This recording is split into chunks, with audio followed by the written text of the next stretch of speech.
What if destiny made a mistake and sent a shinobi into a world ruled by pirates? In a world where freedom is bought with blood, where history is buried beneath oceans, and truth itself is hunted, Naruto Uzumaki, the child of prophecy, the bearer of unbreakable will, is torn away from everything he knows. No hidden leaf, no chakra rules, no ninja way, only the grand line, and a woman feared by the world, Nico Robin. Two souls abandoned by fate. One carries the pain of genocide. The other carries the fire that refuses to die. When a shinobi's will of fire collides with a pirate's will of freedom, the world government trembles, history begins to awaken, and love is born in the most dangerous sea. This is not just a crossover.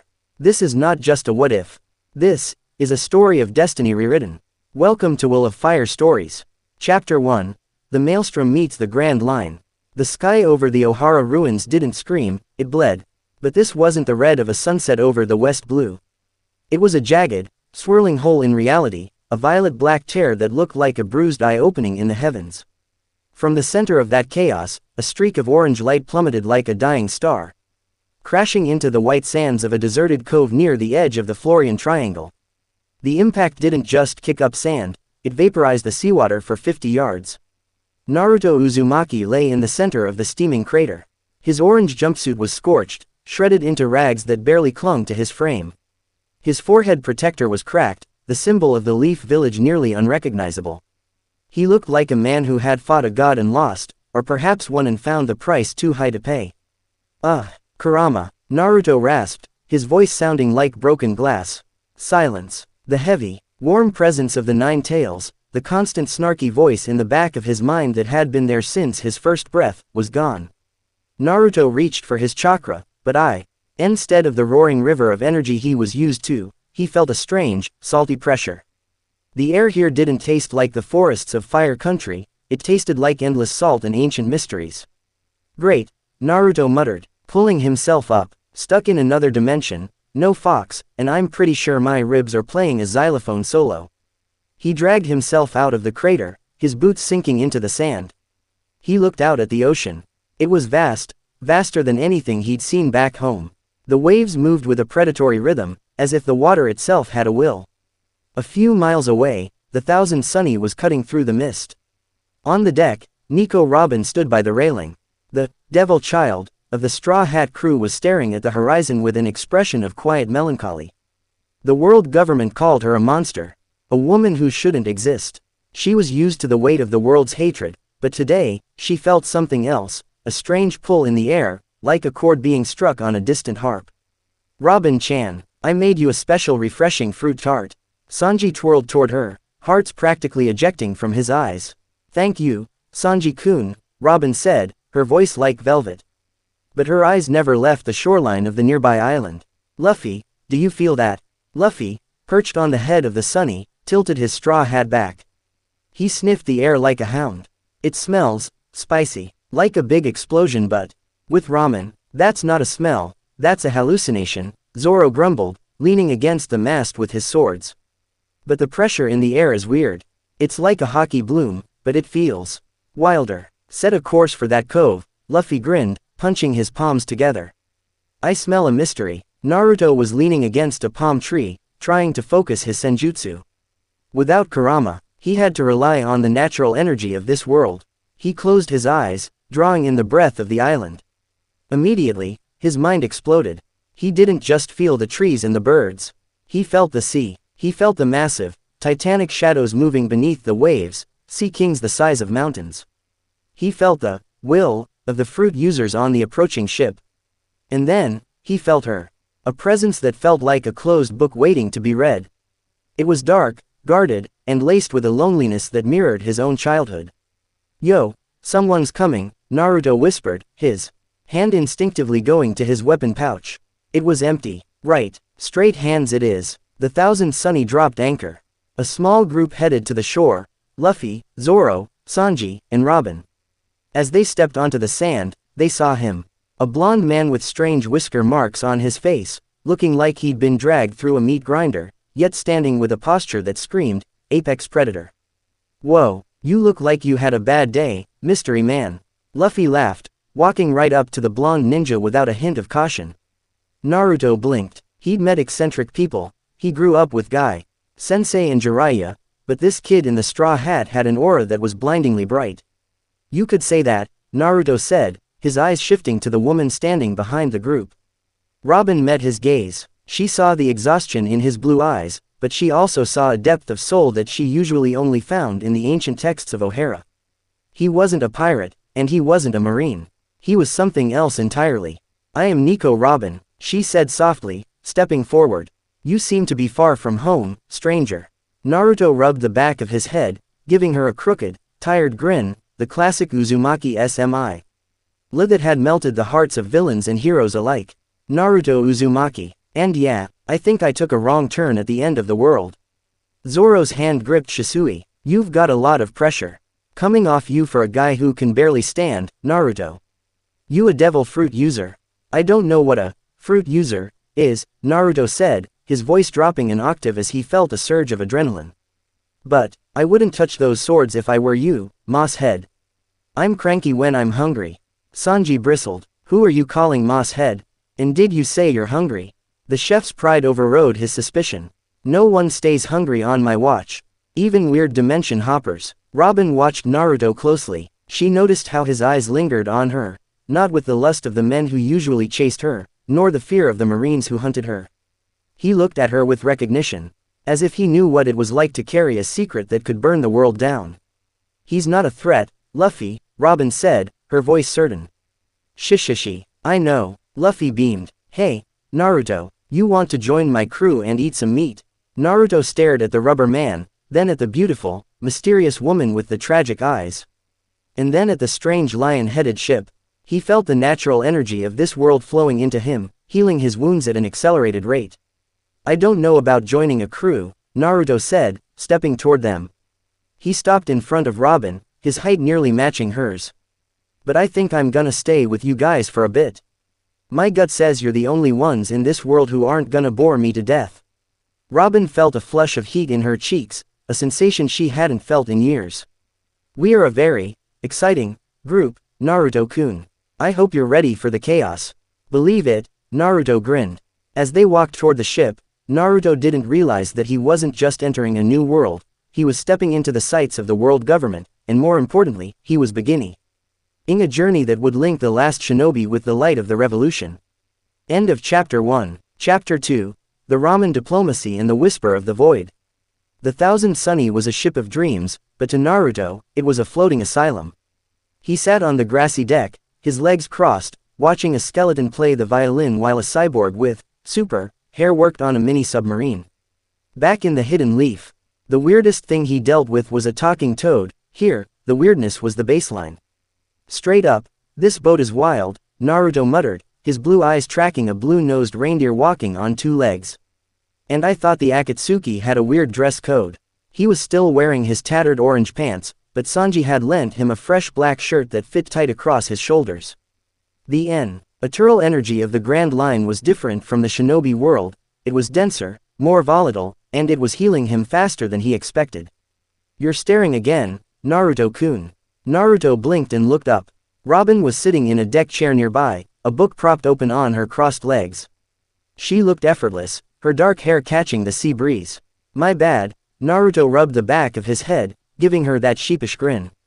Just not used to, well, everything. Where I'm from, people don't usually turn their arms into rubber or have three swords. It's a lot to take in. And where exactly is that? Robin asked, her eyes shifting from her book to his face. She was an archaeologist. She lived for the where and the when. I've studied the maps of the four blues in the Grand Line. There is no Hidden Leaf village in any of our records. Naruto sighed, leaning back against the mast. That's 'cause it's not on any map in this world. I was in a war, a big one.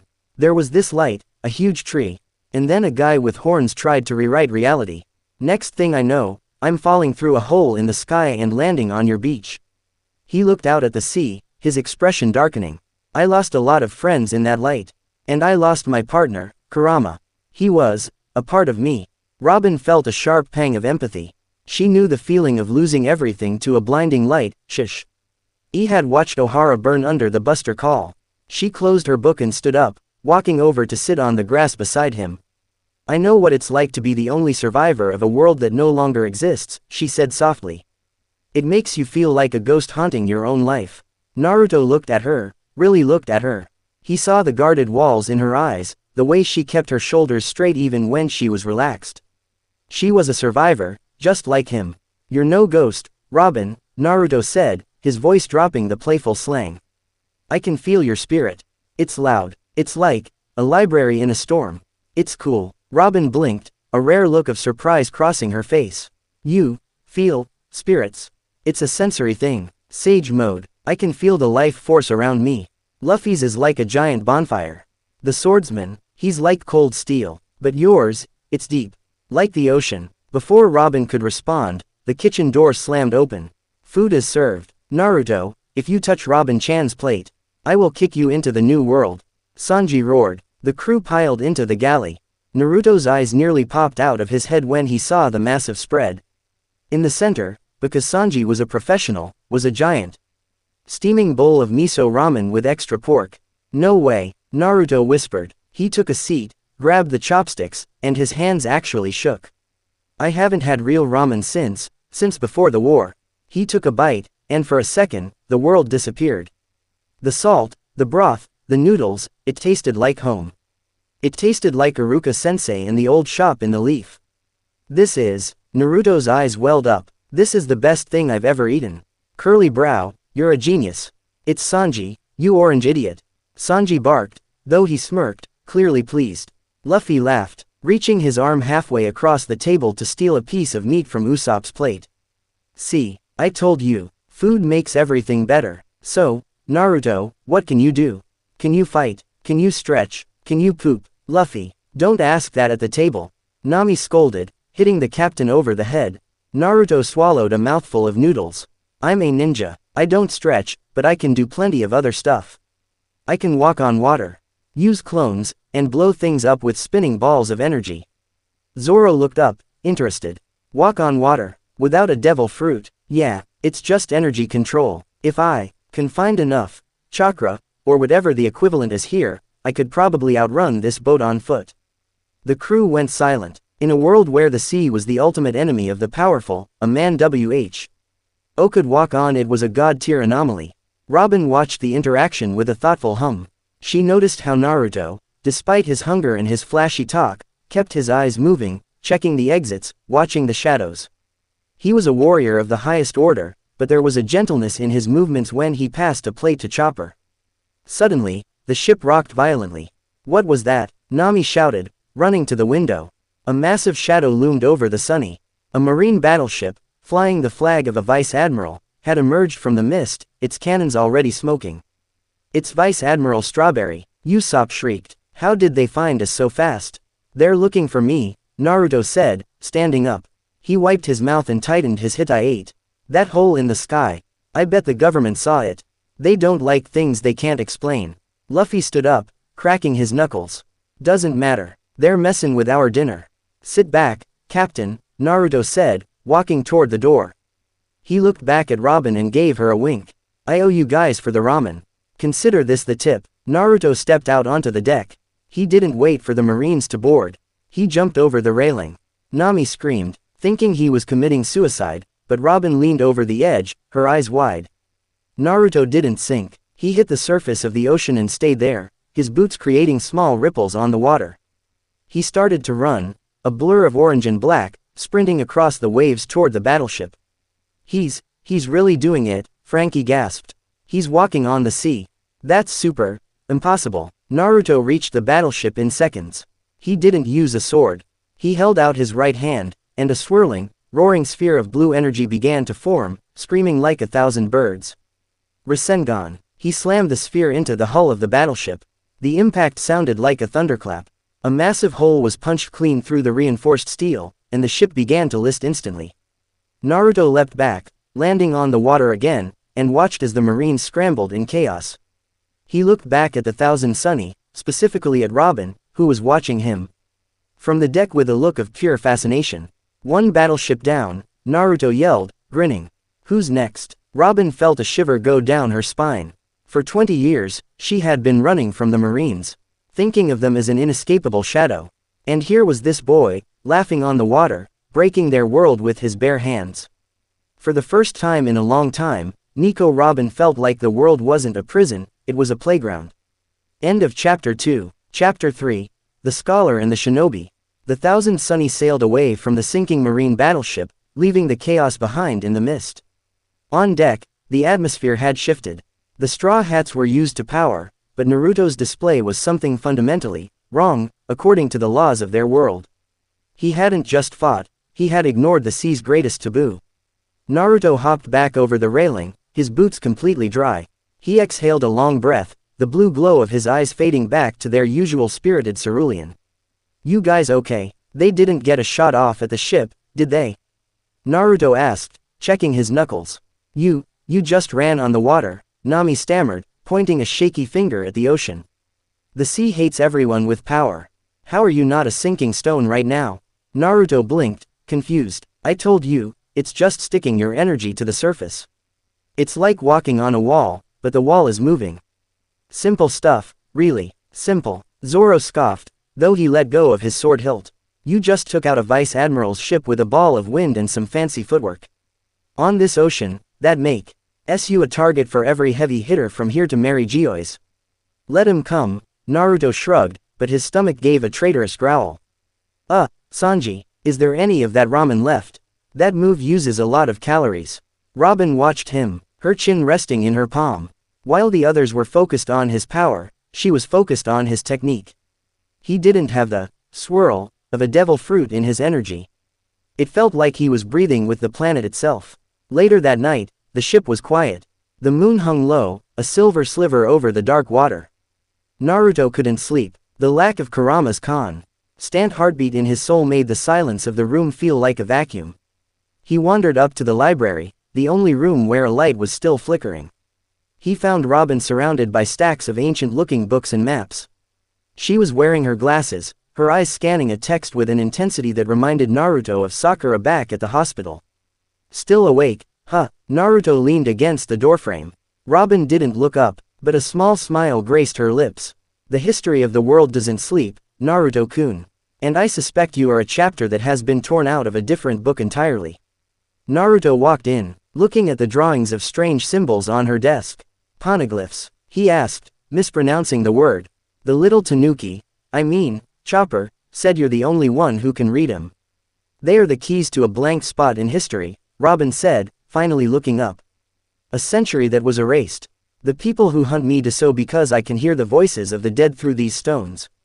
Naruto pulled up a chair, sitting backward on it. I get that. Back home, I had a giant fox sealed inside me.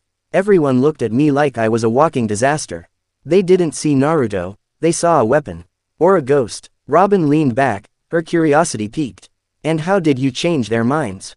From what I saw today, you are a very loud ghost. Naruto laughed. I just kept yelling until they couldn't ignore me. And I protected them, even the ones who hated me.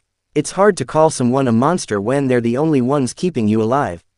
He looked at Robin, his expression turning uncharacteristically serious. You don't have to be a ghost here, Robin.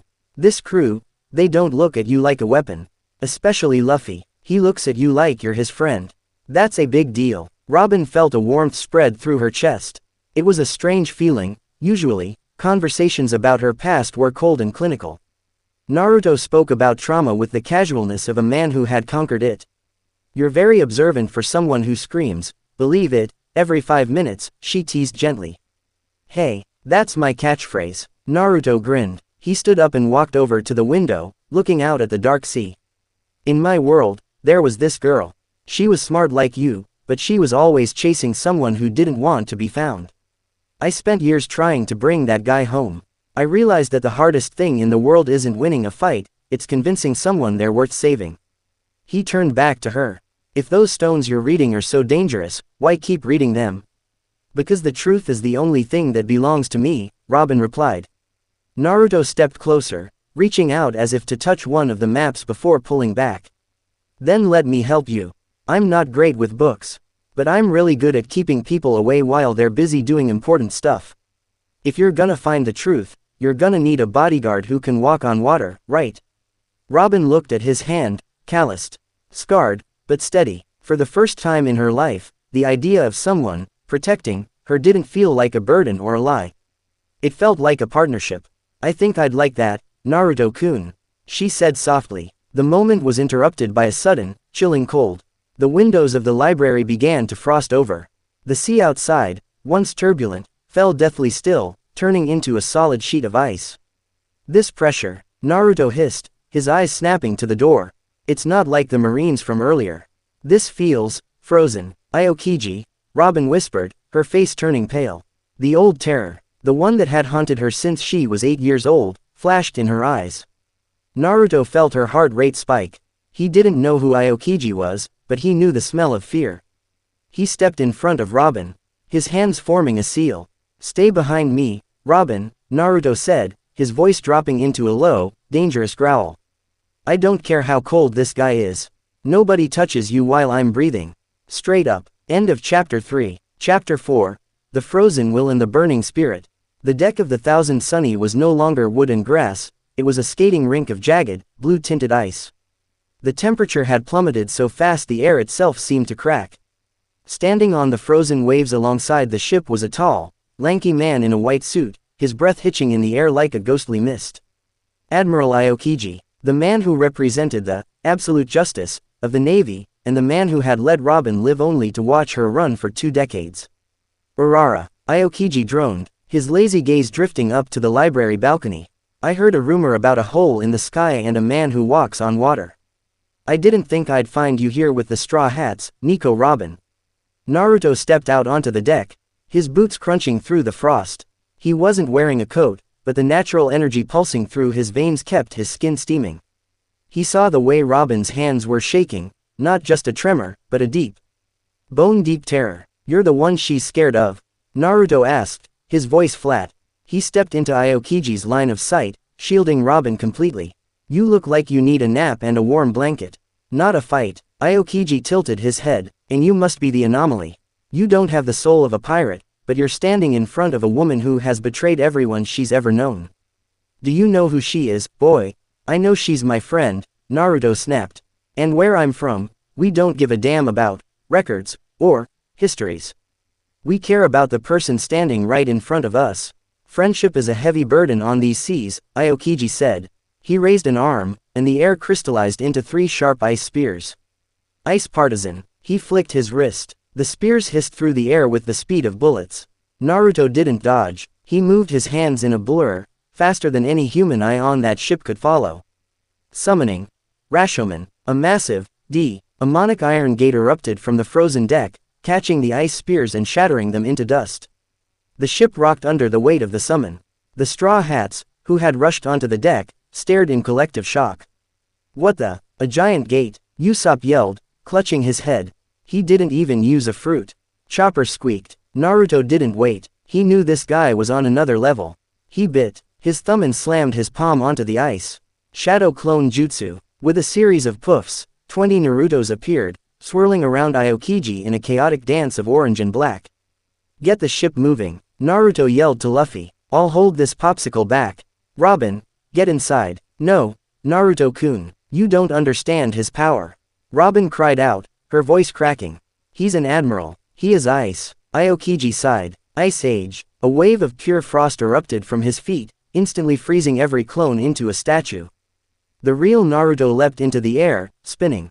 He began to form a Rasengan, but this time, he pumped it full of the friction-based heat of his own burning spirit. Flame style. Rasengan. He slammed the burning blue and orange sphere into Aokiji's raised ice wall. The collision was a nightmare of steam and shattering glass. The ice melted, but Aokiji simply reformed his body from the vapor, appearing behind Naruto with a hand outstretched. You're fast, Aokiji admitted. But even the sun can't melt the entire ocean. His hand touched Naruto's shoulder. Instantly, ice began to creep up Naruto's neck, locking his joints. Naruto, Luffy roared, springing forward with a Gomu Gomu no pistol. But Aokiji turned his body into shards of ice, letting the punch pass through harmlessly. Naruto felt the cold reaching for his heart. It felt like the Phantom Zone, cold, empty, and final. But then, he heard it. Not a voice, but a memory. The sound of Robin laughing at the table. The way she looked at the stars. You think this is cold? Naruto's voice was a guttural growl. The whisker marks on his face bled into thick, black lines. His eyes turned a predatory orange. I've felt the cold of a world that hated me for existing. This is nothing. A surge of red, boiling energy erupted from Naruto's pores. The ice on his body didn't just melt, it exploded. The shockwave was so violent it pushed Aokiji back 10 feet. Naruto stood there, shrouded in a bubbling, translucent red cloak of chakra. One tail flickered behind him, a remnant of Kurama's lingering essence, sparked by Naruto's rage. Straight up, Naruto hissed, his voice echoing with a demonic double tone. If you take one more step toward her, I'm gonna bury you under this ocean, and I don't care if it's frozen or not. Aokiji stood still. He looked at the red energy, then at Robin, who was staring at Naruto with a mixture of horror and a strange, desperate hope. The Admiral put his hands in his pockets.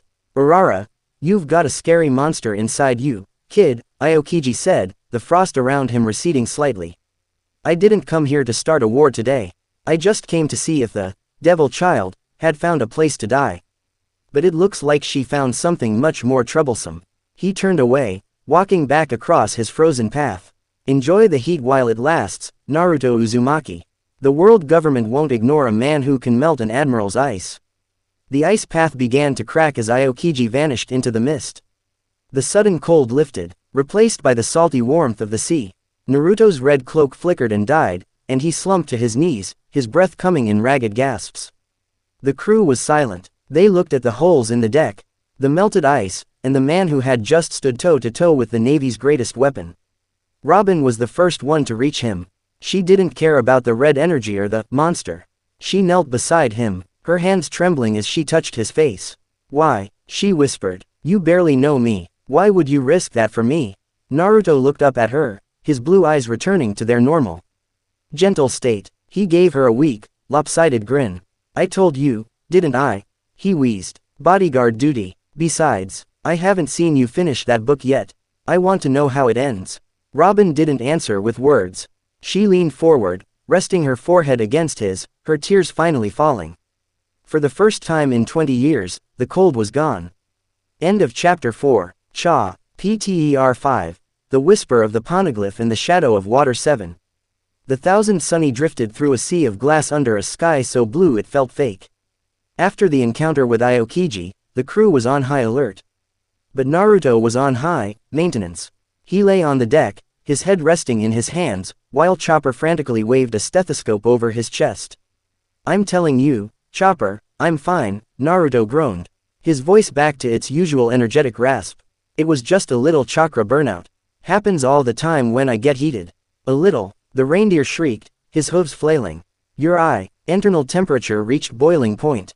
Your cells were literally screaming. You're lucky you aren't a pile of cooked ramen right now.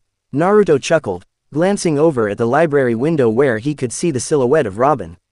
She hadn't left his side for hours after the fight, only retreating when Nami forced her to eat. The bond between them had shifted from curiosity to something heavy, and unspoken, a gravity that pulled them toward each other whenever they were in the same room. Luffy, Naruto called out as the captain swung down from the mast. Where are we even going? This ocean is just a lot of blue and not enough stops. Water 7, Luffy beamed, his stomach stretching out as he dreamed of food. We need to fix the ship and get a shipwright, and maybe find some super cool meat.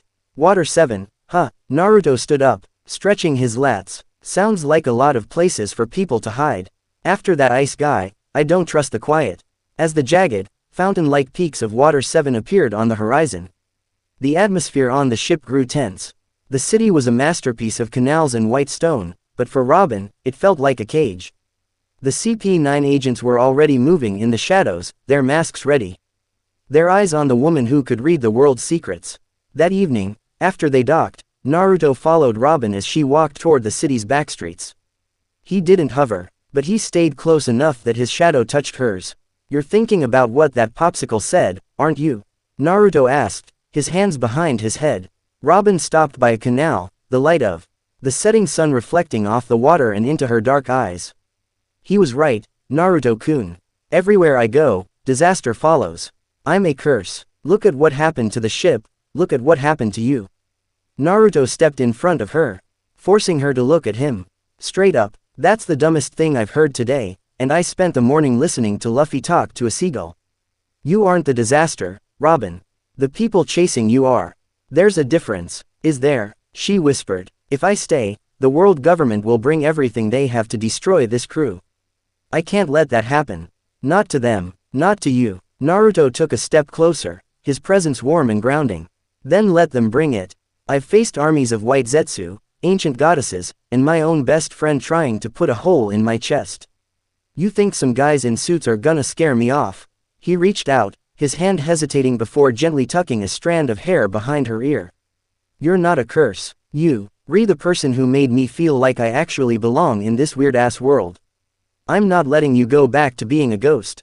Robin's breath hitched. In the distance, a masked man watched them from a rooftop, Rob Lucci. His eyes cold and calculating. He saw the blonde boy and the devil child, but he didn't see a ninja. He saw an obstacle that needed to be removed. Suddenly, a strange, low frequency buzzed in Naruto's ears. His sage senses spiked. Robin, get down. He tackled her just as a series of invisible air bullets, Shigen, shredded the brick wall where her head had been a second ago. Naruto rolled to his feet, pulling a kunai he'd fashioned from a scrap of the ship's iron. Who's there? Show yourself. Out of the shadows stepped a man in a black suit, a pigeon perched on his shoulder. Lucci didn't speak. His presence was a vacuum of killing intent. Behind him, other figures in masks appeared, blocking the canal exits. Nico Robin, the pigeon spoke for Lucci. The time for running is over. Come with us, or the boy dies first. Naruto's eyes turned a sharp, dangerous gold. The horizontal pupils of a sage flickered into existence. He didn't look scared, he looked like he had finally found something to vent his frustrations on. You guys talk too much, Naruto hissed.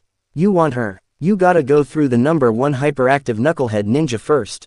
And trust me, I don't go down easy. He slammed his hands together.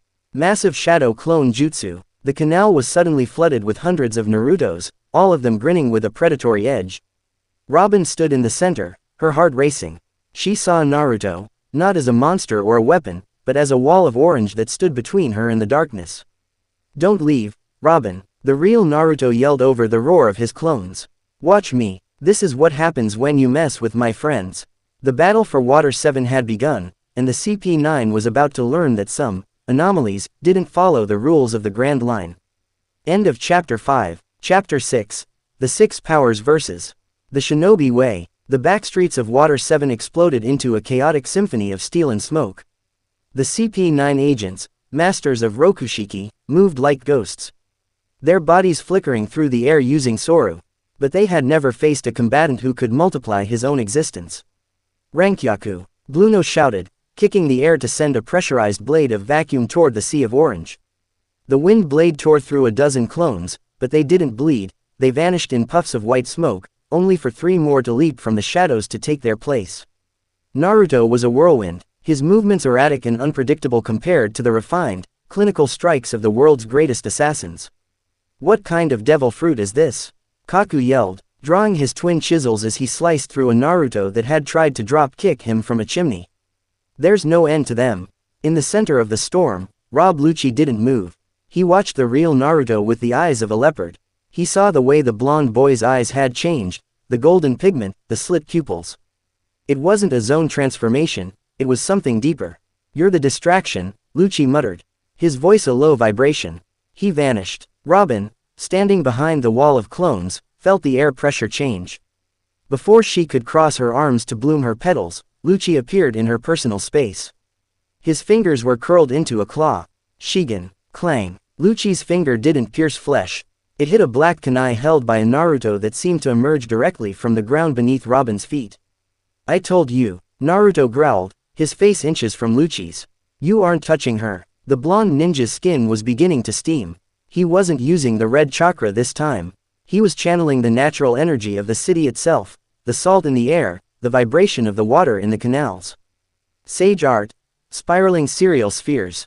Naruto's clones slammed into Lucci from 4 directions, each wielding a Rasengan. The resulting blast leveled the nearby warehouse, sending a shockwave that rattled the windows of the entire district. But as the smoke cleared, Lucci stood there, his suit torn, his skin hardened. He had used Tekai at the last microsecond. He looked at Naruto with a flicker of genuine respect, the respect of one predator for another. Nico Robin, Lucci said, ignoring the blood trickling from his lip. Look at the destruction you bring. This boy is strong, but he is one man. The Buster Call is a sea of men just like him.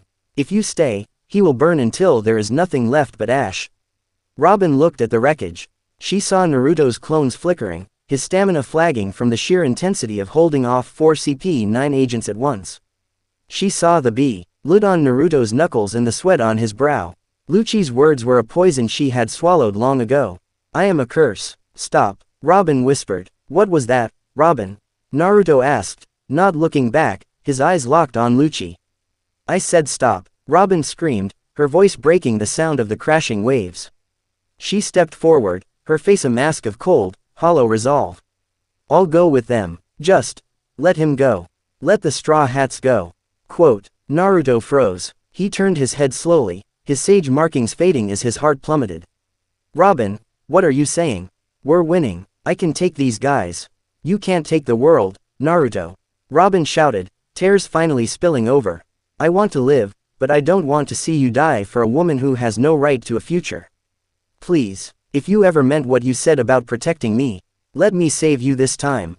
Lucci smirked. He walked over to Robin, placing a cold hand on her shoulder.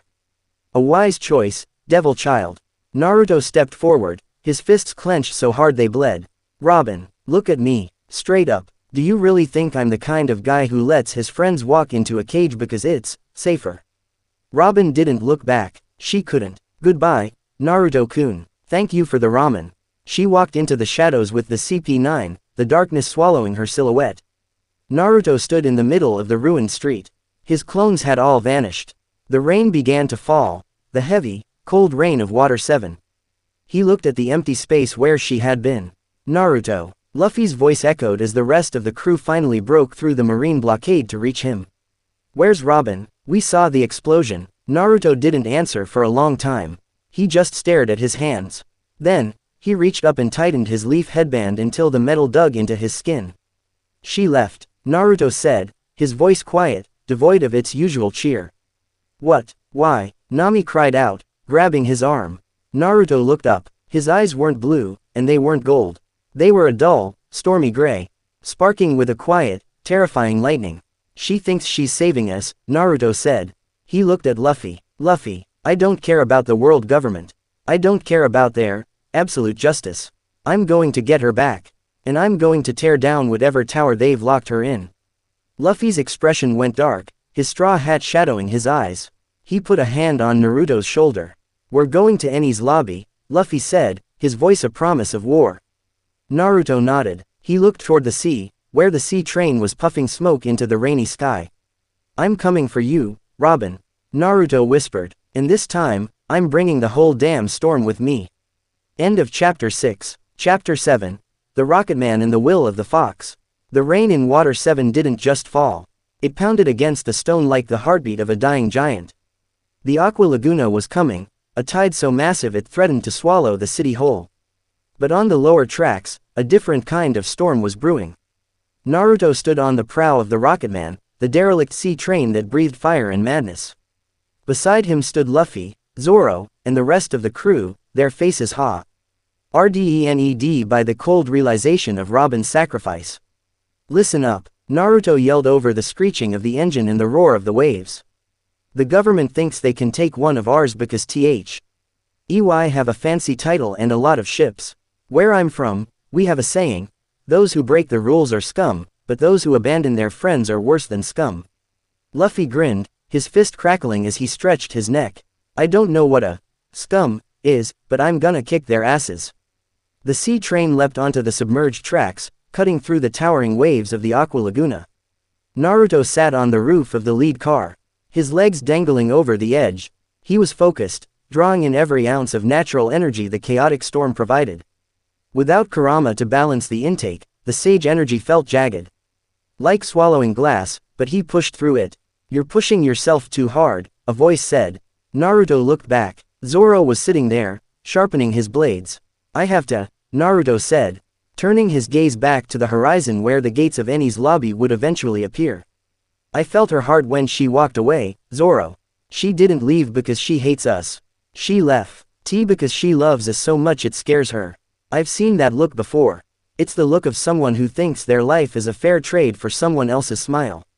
Zoro sheathed Shisui. We're pirates, Naruto. We don't trade. We just take what we want. And we want our architect back. Int. The sea train. Later. The train was suddenly swarmed by marine, wagam, units and the lesser agents of the world government. The cars were cramped, making traditional ninja movement difficult. Step aside, a marine captain shouted, leveling a rifle. You're interfering with the transport of a high-level criminal. Naruto didn't even stand up. He just flicked his fingers. Shadow clone jutsu. 2 clones appeared in the narrow hallway, kicking the rifles out of the marines' hands before they could blink. Naruto walked past the fallen soldiers. His eyes fixed on the door to the next car. Save your strength for the tower, Naruto told the clones. Suddenly, a blur of pink and white tore through the roof of the train. It was Nero, the sea weasel of CP9, a new recruit eager to prove his worth. He landed in a crouch, his fingers twitching. Urara, the anomaly, Nero hissed, his eyes wide with frantic energy. I heard you gave Lucci a hard time.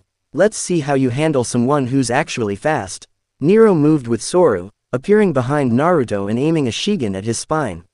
Naruto didn't turn. He didn't even move. A tail of red, bubbling chakra erupted from his lower back, swatting Nero away like a fly.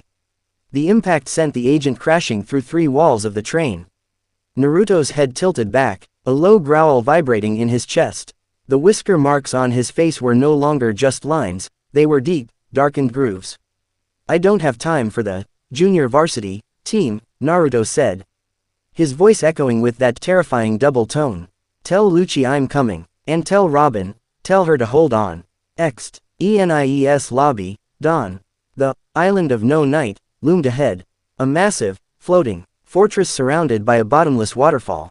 It was the heart of the world government's judicial system, a place where no one ever returned from. The Rocketman didn't slow down. It jumped the gap, airing through the air like a metallic beast. Naruto leapt from the roof before the train even landed. He hit the ground running, a streak of orange and black against the white stone of the courthouse. Marines scrambled, firing cannons and rifles, but Naruto was a phantom. He moved between the shells, his hands forming the ram seal. Massive shadow clone jutsu. 1,000 Narutos flooded the main plaza. An orange tide that overwhelmed the thousands of marine guards. While the Straw Hats fought their way toward the center, the real Naruto looked up at the Tower of Justice. High on the balcony, he saw her. Robin was in chains, her head bowed, standing between the masked agents of CP9. Naruto didn't scream her name. He didn't have to. He funneled his chakra into his lungs and let out a roar. That shook the very foundations of the island, a roar that carried the weight of the 9 tails and the fury of a man who refused to lose his family again. Robin looked up, her eyes found him in the chaos below. Naruto-kun, she whispered, her heart breaking and mending all at once. Naruto stood atop a pile of defeated marines, pointing his finger directly at the tower. Robin, he yelled, his verses. OICE carrying over the sound of the waterfall. Stay right there, I'm coming to break those chains. Straight up, Luffy landed beside him, his gear second steam rising into the air. Everyone, get ready, we're taking her back. The siege of Eni's lobby had truly begun. End of Chapter 7. Chapter 8. The line in the sand and the cry of the soul. The Tower of Justice stood like a tombstone against the eternal daylight of Eni's lobby. Between the Straw Hats and the tower lay the bridge of hesitation, but Naruto Uzumaki didn't know how to hesitate. He only knew how to move forward. As the crew reached the courthouse roof, they stood in a line, facing the CP9 agents across the gap. Robin stood there, her wrists bound in sea prism stone, her eyes wide with a terror that surpassed her fear of death. She saw the people she loved standing on the edge of the world for her. Robin, Luffy yelled, his voice cutting through the wind. I haven't heard it from your mouth yet. Tell me what you want to do. Spandam, the leader of CP9, laughed. A shrill, pathetic sound. It doesn't matter what she wants. Look at that flag. He pointed to the world government symbol flying atop the tower. That represents over 170 nations. The entire world is her enemy. You think you can survive against the world? Naruto stepped forward, his eyes fixed on the flag. He remembered the flags of the 5 great nations. He remembered the symbols of the leaf, the sand, and the cloud. He remembered how symbols were used to justify shadows. Sogeking, Luffy said, his voice cold. Make that flag go away. Understood, Usopp replied. A flaming bird of a projectile tore through the sky, incinerating the flag in a brilliant flash of red. The Marines gasped. The CP9 agents narrowed their eyes. Naruto let out a sharp, jagged laugh. Straight up, Naruto said, his hands blurring into a seal. That's the most beautiful thing I've seen since I got to this ocean. He turned his gaze back to Robin. Hey, Robin, you see that? The world doesn't scare us. I told you once, I've faced goddesses and armies. You think a bunch of guys in suits and a piece of cloth are gonna stop me from bringing you home? Robin's body shook. She thought of the O'Hara fire. She thought of Saul's frozen smile. She thought of the 20 years of, I want to die, that she had carried like a lead weight in her chest. I want to live, she screamed, her voice cracking, her tears soaking the stone beneath her. Take me out to sea with you. Luffy's grin was wide enough to split his face. Let's go. Naruto didn't wait for the drawbridge. He bit his thumb, slammed his palm against the roof, and unleashed a massive surge of chakra. Wind style. Great breakthrough. A violent hurricane of wind erupted from him, creating a bridge of pressurized air across the chasm. Naruto launched himself across it, a streak of orange fury. He was intercepted midair by Jabra, who had transformed into his massive wolf form. Not so fast, brat. Rankyaku. Amanitachi. The wolf man kicked a circular blade of vacuum at Naruto. In midair, with no footing, Naruto should have been a sitting duck. Instead, he created a shadow clone beneath his feet, using it as a stepping stone to launch himself higher. You're in my way, doggy. Naruto roared. He formed a Rasengan in his palm, but he didn't aim for Jabra. He slammed it into the air itself, the explosion of force propelling him like a rocket toward the tower balcony. He landed on the stone railing right in front of Spandam and Robin. Spandam shrieked, falling backward. Kill him, Lucci. Kaku, do something. Lucci moved, but he was blocked by a red-clothed blur. Luffy had arrived. The captain and the leopard clashed, the shockwave of their haki and strength cracking the balcony. Naruto stood over Robin. He didn't look at the agents. He looked at the sea prism handcuffs.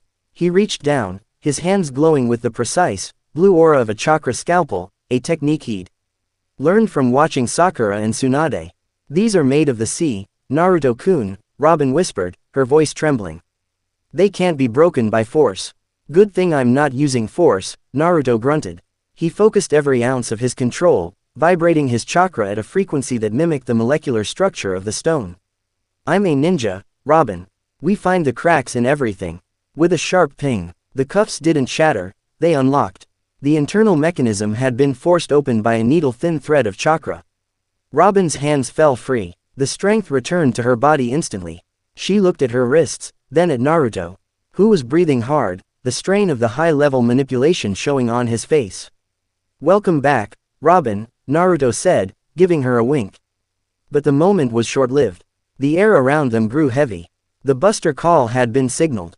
Outside, the horizon was filled with the silhouettes of 10 marine battleships, their cannons swiveling toward the island. They're going to level the island, Robin said, the old fear creeping back. Naruto stood up, standing between her and the window. He looked at the massive ships, then at his own hands. The orange pigment around his eyes deepened. Let him try, Naruto hissed. I've got a lot of pent-up energy, and I've been looking for a target big enough to handle it. He looked back at her, his eyes glowing with a fierce, protective light. Go with the others, Robin. Get to the ship, I'm gonna show these guys why you don't mess with the Uzumaki clan. Naruto, no, Robin reached for him, but he was already gone, leaping out the window toward the approaching fleet. End of Chapter 8. Chapter 9. The Maelstrom Versus. The Buster Call. The sky over Eni's lobby screamed. It wasn't the wind or the waves, it was the sound of 100 heavy-caliber cannons firing simultaneously. The Buster Call, the ultimate symbol of the world government's erasure, had begun. The ships didn't care about the agents left on the island. They only cared about turning the Devil Child and her protectors into ash. Naruto didn't fly. He plummeted through the air, his orange jumpsuit snapping in the gale. Below him, the sea was a churning graveyard of white foam and black iron hulls.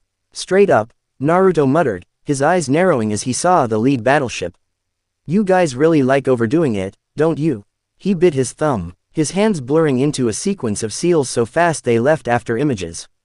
He wasn't just pulling on his own chakra anymore, he was opening the floodgates to the natural energy of the ocean and the lingering, burning embers of the fox's soul.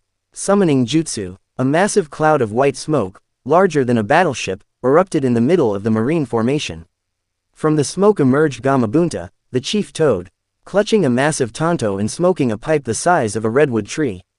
Naruto, the toad boss bellowed, his voice vibrating the very water they sat on. This is a hell of a place to call me. There's too much salt in this water. Shut up and hold on, boss. Naruto yelled, standing on Bunta's head. We've got 10 ships to sink before lunch. The marines on the battleships froze. They were used to sea kings. But a giant, scarred toad wearing a kimono and wielding a sword was a nightmare they hadn't been trained for. Fire! A vice admiral roared. Sink that monster. A.V. Volley of cannonballs streaked toward them. Naruto didn't flinch. He clapped his hands together, his skin turning a rugged, earthen hue as he entered a deeper level of Sage mode. Wind style. Toad oil bullet. Gamabunta spat a literal ocean of oil, and Naruto infused it with a massive blast of wind and fire-natured chakra. The resulting inferno turned the sea into a lake of flame, incinerating the cannonballs midair and melting the hull of the nearest ship. While the fleet was in chaos, Naruto felt a sharp spike in his senses. Back in the Tower of Justice, Luffy was in the fight of his life against Lucci. He could feel Luffy's heartbeat slowing, the strain of Gear Second taking its toll.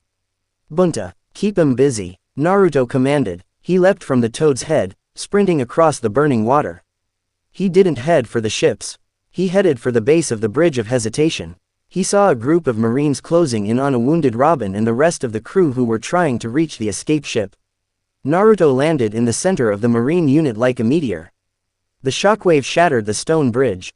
I told you, Naruto said, his voice a low, vibrating growl as he stood up, his body wreathed in a flickering, three-tailed shroud of red chakra.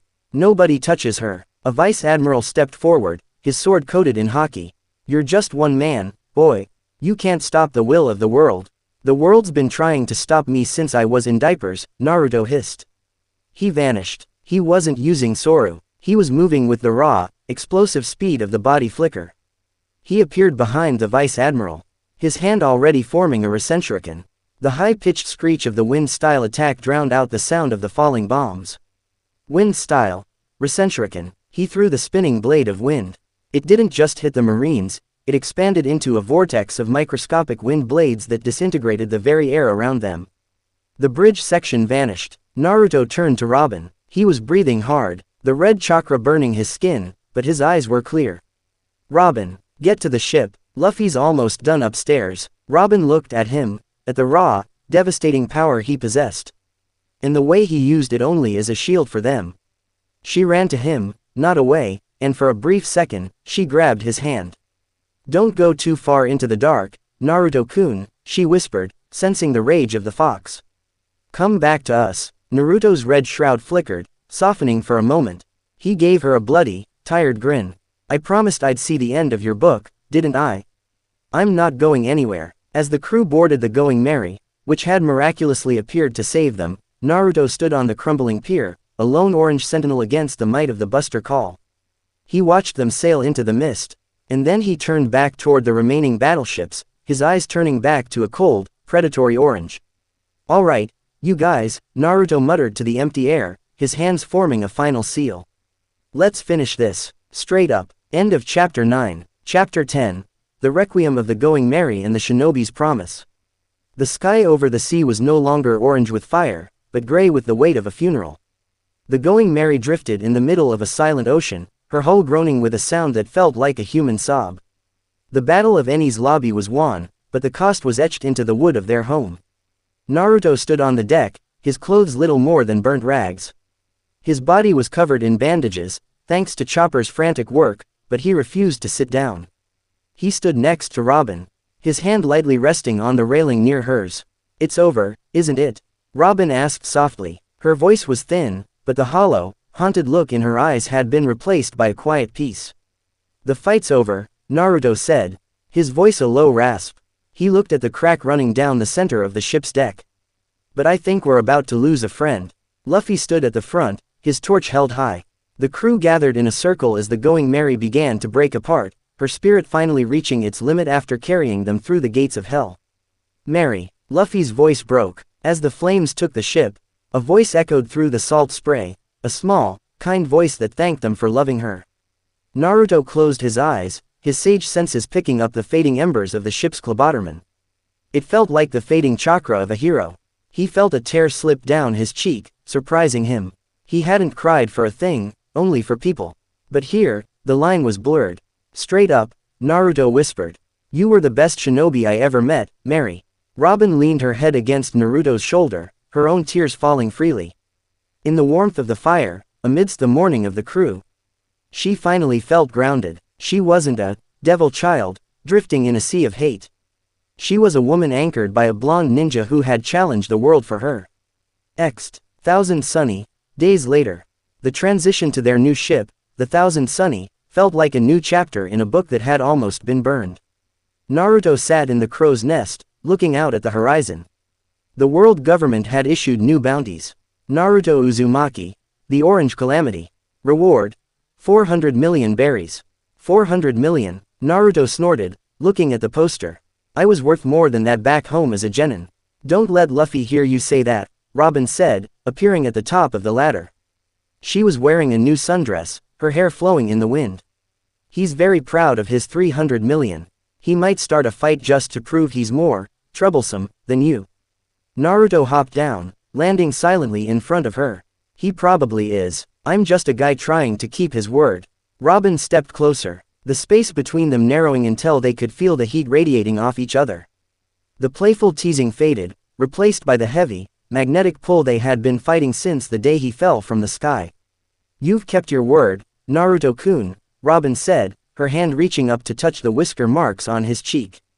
You saved me from the darkness. You saved me from myself. Naruto's gaze softened. He didn't look like a general or a ninja at that moment. He just looked like a man who had finally found what he was looking for. I didn't do it just to be a hero, Robin, Naruto said, his voice dropping to a whisper. I did it because when I look at you, I don't see a map or a secret. I see my home. I see the reason I was sent to this crazy world. Robin smiled, a real, radiant smile that reached her eyes. She leaned in, her lips brushing against his in a kiss that tasted like salt, ramen, and a promise of forever. Naruto wrapped his arms around her waist, pulling her flush against him. The world could keep its kings, its admirals, and its treasures. He had his own world right here. So, Naruto said, pulling back just an inch, his signature grin returning. Where to next, Robin-chan? Robin looked out at the endless blue of the Grand Line, her hand intertwined with his. Wherever the wind takes us, Naruto. After all, I still have a lot of books to finish, and I think you're in every one of them. Naruto laughed, looking up at the sun-shaped figurehead of the ship. Believe it. End of Chapter 10. Chapter 11. The Shadows of the Fog. The Florian Triangle was a place where the sun came to die. A thick, oppressive mist clung to the hull of the Thousand Sunny, turning the vibrant lion-headed ship into a ghost in the white void. Naruto sat on the grassy deck, cross-legged, his eyes closed. He was trying to mediate, but the energy in this part of the ocean was wrong. It wasn't natural energy, it was stagnant, cold, and tasted like old graves. Straight up, this place gives me the creeps, Naruto muttered, his brow furrowing. It's like the whole ocean is one big Reaper death seal.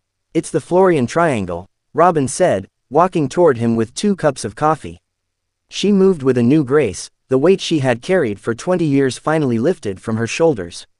Thousands of ships disappear here every year. Some say it's a haunting. Others say it's something much larger. Naruto took the cup, his fingers brushing hers. The spark of contact made him grin, his blue eyes softening as he looked at her. Hauntings, huh, I've fought a 9-tailed fox and a moon goddess. A few ghosts shouldn't be a problem. Don't jinx us, Naruto-kun, Robin teased, sitting beside him. In this world, the things that go bump in the night usually have a bounty. Suddenly, a barrel bobbed up alongside the ship. Luffy, being Luffy, hauled it up and cracked it open. Instead of treasure or booze, a massive red flare shot into the sky, exploding in a jagged pattern. A trap? Zoro asked, his hand instantly on his sword. Worse, Naruto hissed, standing up. His sage senses spiked. Something just clicked, like a giant gate closing behind us. Out of the mist emerged a wall. Not a cliff, but a hull, a ship so massive it made the Thousand Sunny look like a bathtub toy. Thriller Bark, the floating island ship of Gecko Moria. As the crew explored the eerie, graveyard-covered island, Naruto stayed glued to Robin's side. He didn't like the way the shadows moved here. They didn't feel like reflections, they felt like predators. Robin, stay close, Naruto whispered, his hand going to the kunai at his hip. The ground here, it's breathing. But not like a person. Like a puppet. Puppets? Robin asked, her eyes scanning the tombstones. You mean the zombies? As if on cue, the ground exploded. Dozens of stitched-together corpses clawed their way out of the dirt, their eyes glowing with a faint, stolen light. They weren't just zombies, they were Moria's masterpieces. Whoa, talking meat bags, Luffy yelled, winding up a punch. Naruto didn't waste time, he slammed his hands together. Shadow Clone Jutsu. 5 Narutos appeared, forming a defensive perimeter around Robin. I don't know what kind of jutsu brought these guys back, but they're sloppy. Watch your shadows, guys. That's where the real threat is. A high-pitched, childish laugh echoed through the trees. Perona, the ghost princess, floated above them, surrounded by her, negative hollows. Horo, you think you're so tough, blonde boy, she chirped, sending a translucent ghost flying toward Naruto. Let's see how you feel when your spirit is crushed. The ghost passed through Naruto's chest. Usually, this would send anyone into a pit of suicidal despair. Luffy and the others fell to their knees, apologizing for being born, but Naruto stood there, unmoving. He looked at the ghost, then at Perona. Is that it? Naruto asked, his voice flat. You want to show me depression? Girl, I spent 12 years being hated by an entire village while living alone in a shack. I've been to the bottom of the pit and climbed back out. Your little ghost is like a tickle compared to that. Perona's eyes went wide. What? Why aren't you crying? Because my will isn't just mine anymore, Naruto growled, his eyes flashing gold. He moved like a lightning strike, appearing in front of the floating girl. He didn't hit her, he just unleashed a pulse of pure, golden sage chakra. The negative energy was vaporized instantly by the positive life force Naruto radiated. Robin, go with Nami and Chopper. Naruto yelled, I'm gonna find whoever's pulling the strings on these puppets. This guy is messing with the cycle of life and death, and that's a big no-no where I'm from. Robin nodded, her trust in him absolute. Be careful, Naruto-kun. Moria doesn't just kill, he steals what makes you you. Let him try, Naruto smirked, his whisker marks darkening. I've got plenty of me to go around. As Naruto vanished into the dark woods of Thriller Bark, he didn't realize that Moria wasn't his only problem. Deep in the shadows, a massive figure with bare ears and a Bible stood watching. Bartholomew Kuma had arrived, and the calamity of the leaf was firmly in his sights. End of Chapter 11. Chapter 12. The Shadowless Ninja and the Tyrant's Bible. The interior of the Thriller Bark mansion was a labyrinth of gothic nightmares and Victorian dust. Naruto moved through the halls like a flicker of candle flame, his sage senses screaming. The air was thick with the scent of stolen souls, a spiritual stench that made his stomach churn. Straight up, this Moria guy is a total creep, Naruto muttered, his boots clicking on the cold stone. Using people's shadows like they're some kind of spare parts. That's not a jutsu, that's just gross. Suddenly, the floor beneath him vanished. Naruto didn't fall, he flipped, sticking his feet to the ceiling with a surge of chakra. Below him, a massive, jagged shadow, shaped like a pair of shears, snapped shut. He, you're a fast one, aren't you, little shinobi? Gecko Moria loomed in the doorway, his onion shap, body casting a shadow that seemed to have a life of its own. Beside him stood a zombie that stopped Naruto's heart for a split second. It was a massive warrior, stitched together from the corpses of giants. Wearing a tattered orange jumpsuit that looked suspiciously like Naruto's own. I've been waiting for you, Orange Calamity, Moria grinned, his double chin wobbling. Your shadow, it's delicious. It tastes like sunfire and ancient beasts. With it, I'll create a soldier that will make ores look like a toy. You want my shadow? Naruto dropped from the ceiling, his hands forming the cross seal. You're gonna have to catch it first, you oversized vegetable. Doppelman, Moria's shadow surged forward, turning into a solid, black spear. Naruto moved in a blur of body flicker, but the shadow was everywhere. It wasn't just an attack, it was an extension of the room. Every time Naruto struck it, his hand passed through as if it were smoke, only for the shadow to solidify a millisecond later and strike back. It's no use, Moria laughed. You can't hurt a shadow, but your shadow belongs to me. Moria's shadow hand lunged, grabbing Naruto's own shadow on the floor. With a violent yank, Naruto felt a sensation of absolute cold, like his very soul was being peeled off his bones. He gasped, his vision blurring as he watched his own shadow being detached from his feet and stuffed into the mouth of the giant zombie. No, Naruto stumbled, his eyes losing their luster.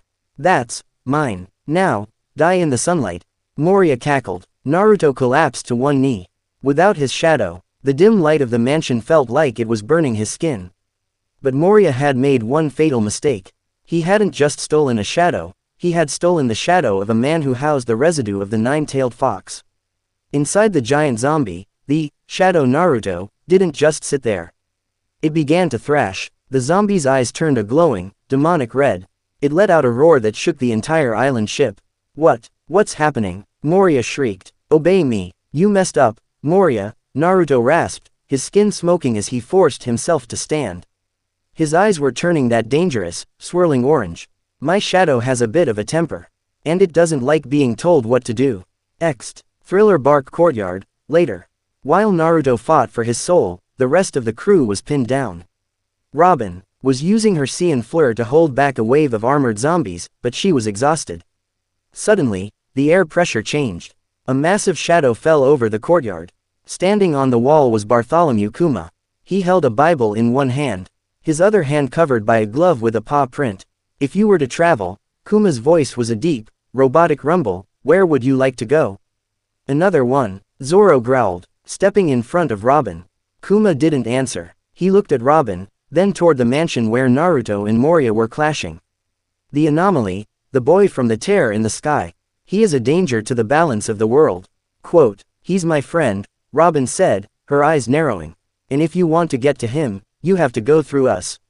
Kuma raised a hand. A small, pressurized bubble of air shaped like a paw formed in his palm.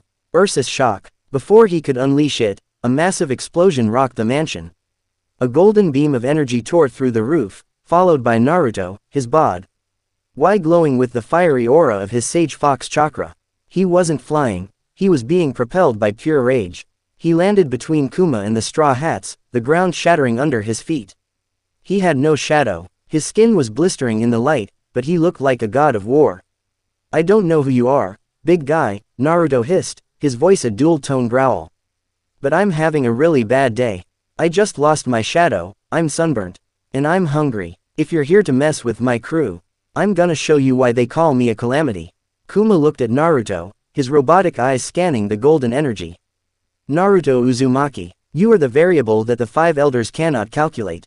I shall test your resolve. Naruto grinned, a bloody, terrifying sight. Test away, Bible man. Straight up. As the ninja and the pacifista prepared to clash, Robin watched Naruto's back. She saw the smoking skin, the lack of a shadow, and the way he stood tall despite the pain. She realized then that Naruto wouldn't just die for her. He would rewrite the laws of the world just to stay by her side. End of Chapter 12. Chapter 13. The Paw, the Fox, and the Price of Loyalty. The air in the courtyard of Thriller Bark didn't just feel heavy, it felt compressed. As if the atmosphere itself were being folded into a suitcase. Naruto stood in the center of the wreckage, his body wreathed in the golden-orange flickering shroud of Sage Fox chakra. He had no shadow, and the rising sun on the horizon was beginning to turn his skin into a map of glowing embers. Naruto-kun, stop, Robin cried out, her voice cracking the silence. Without your shadow, the sunlight will vaporize you. You have to get back into the darkness. Can't do that, Robin, Naruto rasped, his eyes locked onto the towering, silent frame of Bartholomew Kuma. This guy, he's not like Moria, he's not a coward hiding in a mansion. He's a wall, and walls are meant to be broken. Kuma slowly removed his glove, revealing the soft, pink paw pads of the Niku no Mi. You are a soul displaced by time and space, Naruto Uzumaki. Tell me, what is it that keeps you anchored to this world? Is it the girl, or the ambition of a dead life? It's both. Naruto roared. He moved. He didn't use the body flicker, he used the raw, explosive propulsion of his chakra.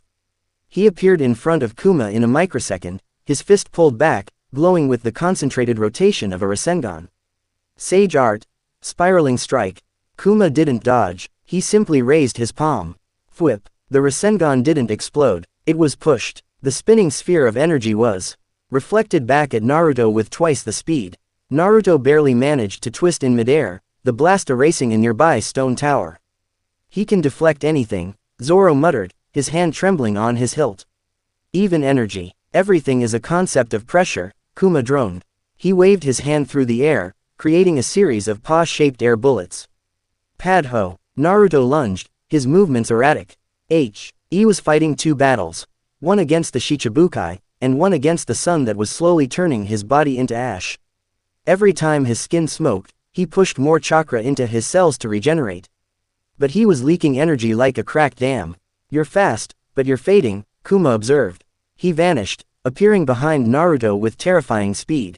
Naruto didn't turn. A tail of chakra erupted from his lower back, whipping around to strike Kuma. The tyrant caught the tail with his paw and pushed the sensation of pain and exhaustion directly into Naruto's nervous system. Naruto screamed, his golden shroud flickering and dying. He collapsed to the ground, his skin red and raw, the sunlight finally beginning to take its toll. Naruto. Robin screamed. She bloomed 1,000 arms from the ground, attempting to wrap Kuma in a Saiyan fleur. Clutch, but the giant simply deflected the physical contact of the petals with a shockwave. Stand down, Nico Robin, Kuma said. The world govern me. NT demands the head of the Straw Hat Captain. But the anomaly, you, Naruto, you are a threat to the timeline. I shall remove you from this world. Kuma raised both hands, drawing in the air from miles around. A small, glowing sphere of hyper-compressed atmosphere formed between his palms. Ursus shock. Wait. Zoro stepped forward, his sword sheathed.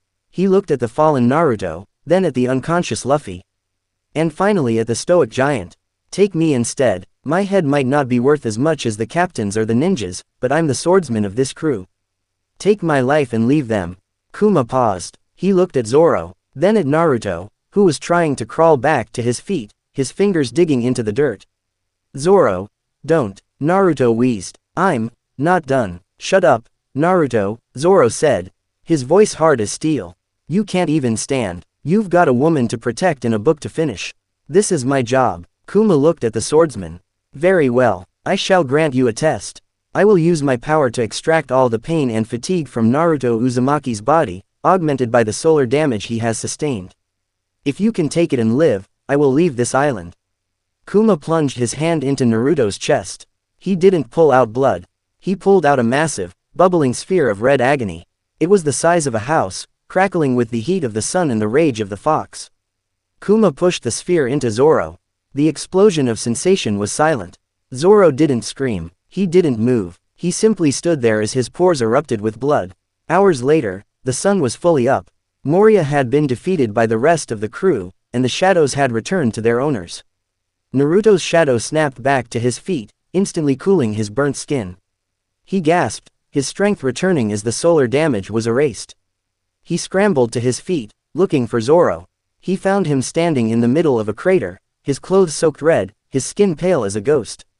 Zoro. Naruto ran to him. What happened? Where's the Bible guy? Zoro's eyes were open, but they were vacant, staring at a horizon only he could see. Nothing. Zoro croaked, his voice barely a whisper. Nothing happened. Naruto stopped. He felt the residual energy in the air, the lingering scent of his own pain. He realized what the swordsman had done.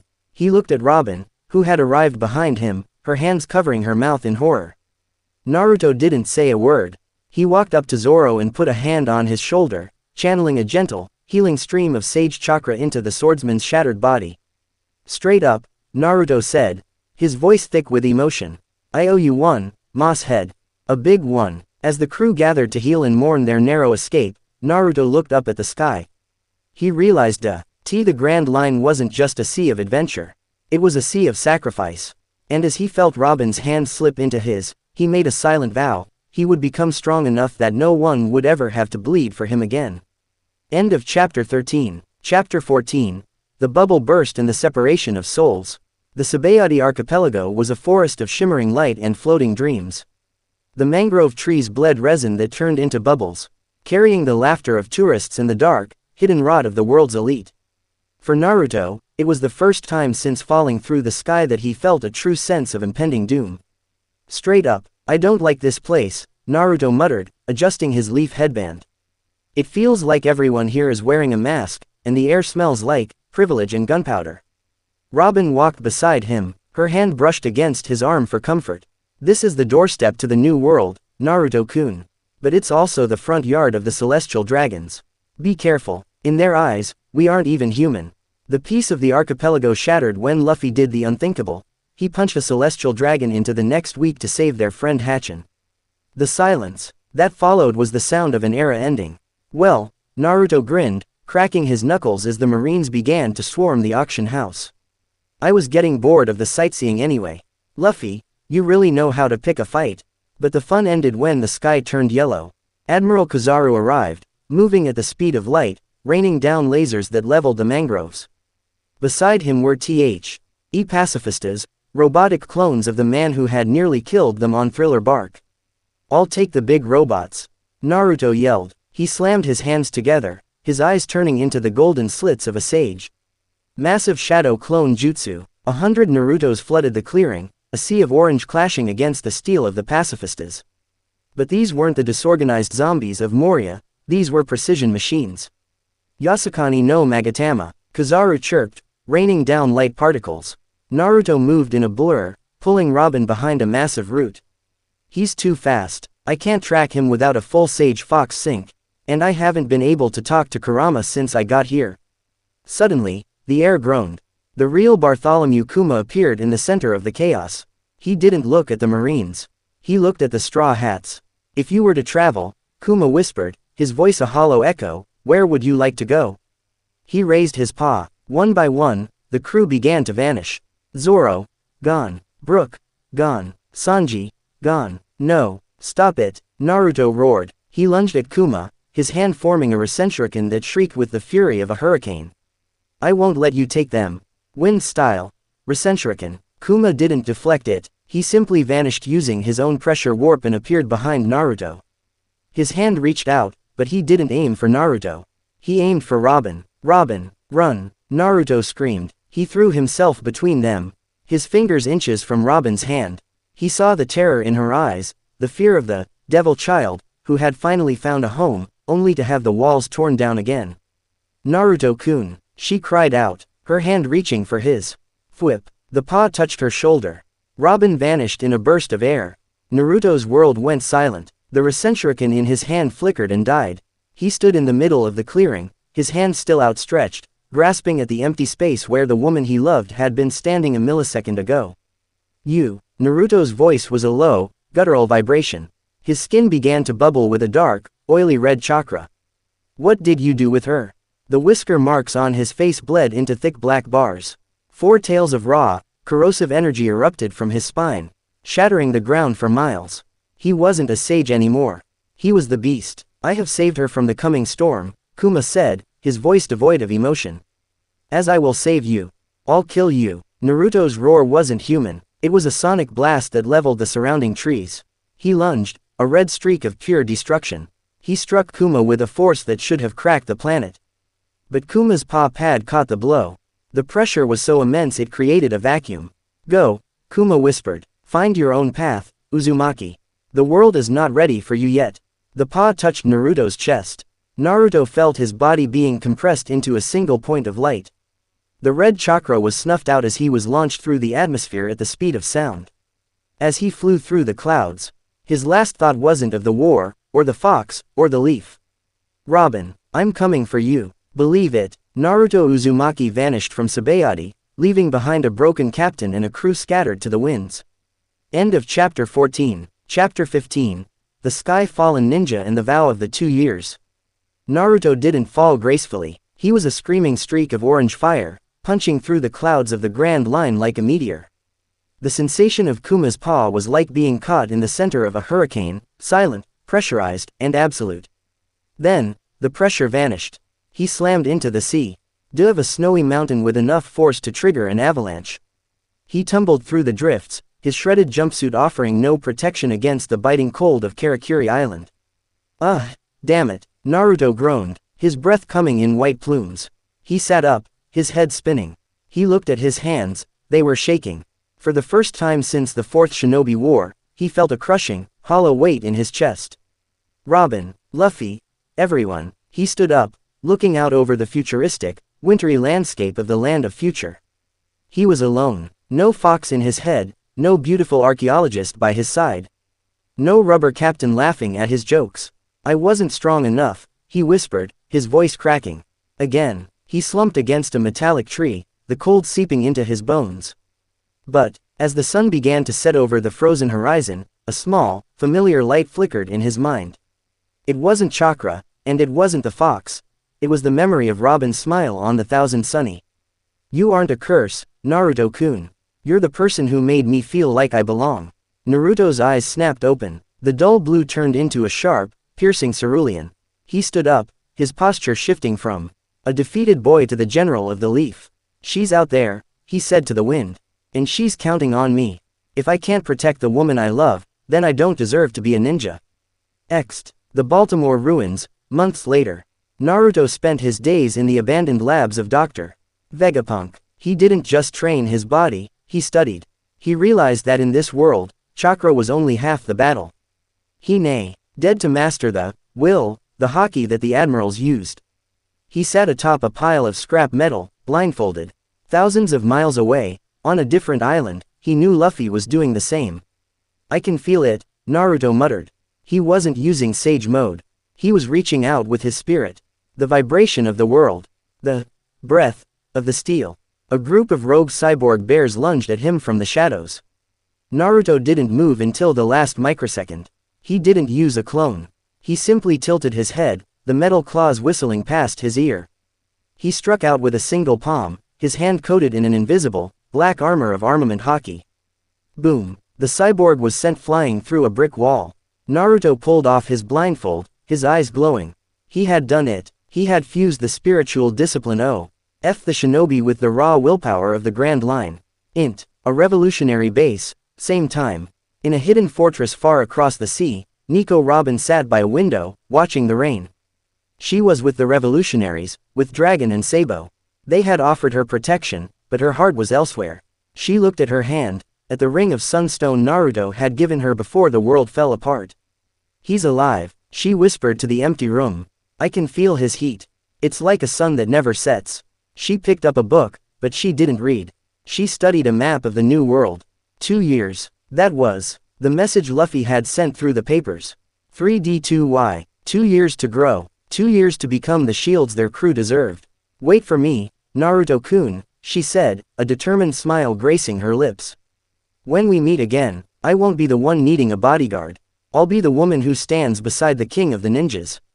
Ext. Karakuri Island. 2 years later. Naruto stood on the edge of the snowy cliff, looking toward the horizon. He was taller now, his shoulders broader, his hair longer and wilder. He wore a new cloak, black with orange lining, the Uzumaki spiral and the straw hat Jolly Roger stitched onto the back. He closed his eyes and inhaled. He felt the world. He felt the distant heartbeat of his captain. And then, he felt a familiar, velvet presence across the sea. It was deep, intelligent, and filled with a love that had only grown in the dark. Found you, Naruto grinned. He didn't wait for a ship. He stepped off the cliff, his boots hitting the air as if it were solid ground. With a burst of golden haki and sage chakra, he vanished into a blur of light, sprinting across the sky toward Sabayati. The separation was over. The maelstrom was returning to the light. And the Grand Line was about to find out what happens when a shinobi finds something worth living for. I'm coming, Robin, Naruto's voice echoed across the ocean. Straight up. End of chapter 15. The end. 2 worlds, 2 destinies, 1 forbidden bond. Quote, Naruto Uzumaki, a shinobi shaped by war. Nico Robin, a woman carrying the truth of the world. When the will of fire meets the history of the seas, love doesn't just change their lives. It shakes the fate of the entire world. This was not just a what if. This was destiny rewriting itself. Subscribe to Will of Fire Stories. Because some legends are too powerful to belong to one universe.